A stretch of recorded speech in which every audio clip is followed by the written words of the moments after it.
Welcome to my SY education formation channel में आपका स्वागत है। दोस्तों आज की बिग ब्रेकिंग न्यूज़ लेकर के प्रेजेंट है। चैनल पहली बार विजिट कर रहे हैं तो चैनल को सब्सक्राइब कर लेना, बेल आइकन को प्रेस करना ताकि हर वीडियो की नोटिफिकेशन ईजी से प्रोवाइड हो सके। 1 जनवरी 2005 के बाद भर्ती एनपीएस कर्मचारियों के लिए महत्वपूर्ण आदेश जारी, सभी कर्मचारी ध्यान दें। मध्य प्रदेश राज्य शासन के अधीन 1 जनवरी 2005 या इसके बाद के नियुक्त हुए कर्मचारियों के लिए एनपीएस लागू की गई है।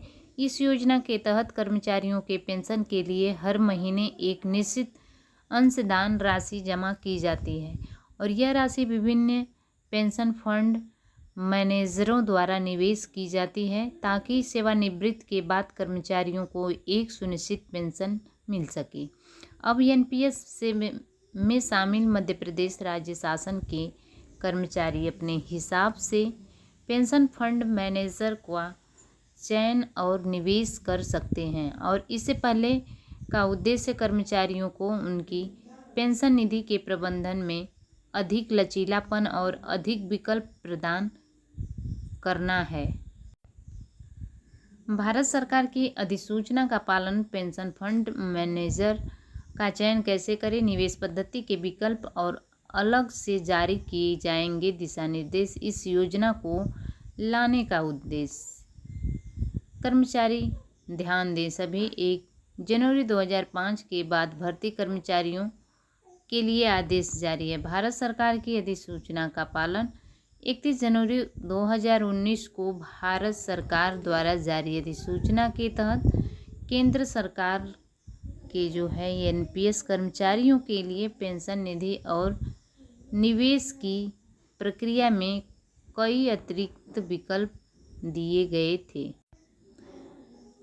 अब इस अधिसूचना के बाद राज्य सरकार ने भी अपने कर्मचारियों के लिए इस विकल्पों को लागू करने का निर्णय लिया है, जिससे कि राज्य के एनपीएस कर्मचारियों को भी बेहतर निवेश और पेंशन फंड मैनेजर चयन के विकल्प मिल सकें। पेंशन फंड मैनेजर का चयन कैसे करें?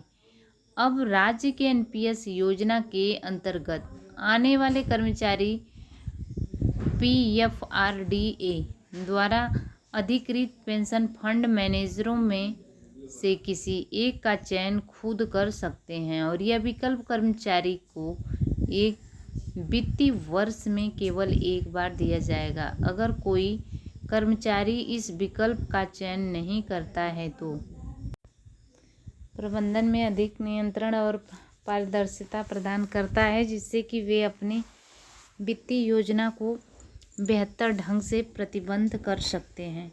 निवेश पद्धति के विकल्प। एनपीएस के अंतर्गत कर्मचारियों को अपनी निवेश पद्धति चुनने के लिए भी विकल्प दिए गए हैं और ये विकल्प उनकी जोखिम लेने की क्षमता और निवेश उद्देश्य के अनुसार तैयार किए गए हैं। एनपीएस अधिकारियों के लिए निवेश के निम्नलिखित उच्चतर प्रतिफल के लिए जीवन चक्र आधारित विकल्प।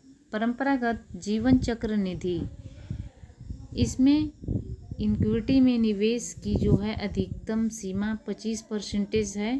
सामान्य जीवन चक्र निधि, इसमें इक्विटी में निवेश की अधिकतम सीमा 50% है। न्यूनतम जोखिम के साथ प्रतिफल के लिए विकल्प। जो कर्मचारी न्यूनतम जोखिम के साथ निवेश करना चाहते हैं उन्हें सरकारी प्रतिभूतियों में 100% निवेश करने का विकल्प मिलेगा। वर्तमान प्रचलित निवेश पद्धति। यदि कोई कर्मचारी उपयुक्त विकल्पों में से कोई भी चयन नहीं करता है, वे वर्तमान में प्रचलित डिफ़ॉल्ट निवेश पद्धति स्वतः ही लागू होगी। अलग से जारी किए जाएंगे दिशा निर्देश।